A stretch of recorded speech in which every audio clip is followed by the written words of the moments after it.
अस्सलाम वालेकुम नाज़रीन, मैं हूं यम वाजिद। 7H न्यूज़ में आपका खैर मकदम है। शहर हैदराबाद के नवाही इलाके मलकाजगिरी में 8वीं जमात में ज़ेर तालीम एक तालिबा ने ख़ुदकुशी कर ली।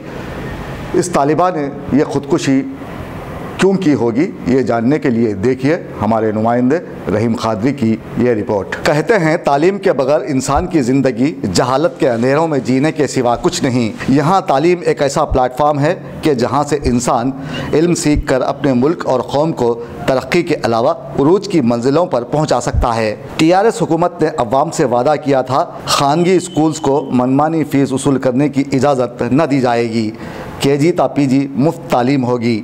लेकिन ये वादे इंतखाबी साबित हुए, क्योंकि खानगी स्कूल्स अब भी भारी भारी रकूमात तलबा से वसूल कर रहे हैं। अगर कोई उनकी मतलूबा रकम ना दे तो उसे टार्चर किया जाता है, जिसका ज़िंदा सबूत है कि साई दीप्ति जो मलकाजगिरी के एक स्कूल में 8वीं की तालिबा थी, जो स्कूल इंतज़ामिया की हरासानी से तंग आकर ख़ुदकुशी कर ली।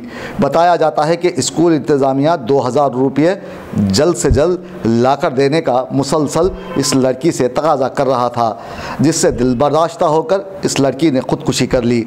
और यहाँ साबित होता है कि हुकूमत ना तो जर्नलिस्ट के बच्चों को मुफ्त तालीम दिलवा सकी और ना ही गरीब अफराद को।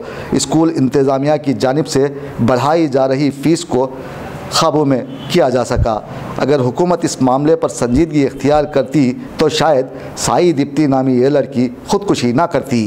7H न्यूज़, आपकी आवाज़।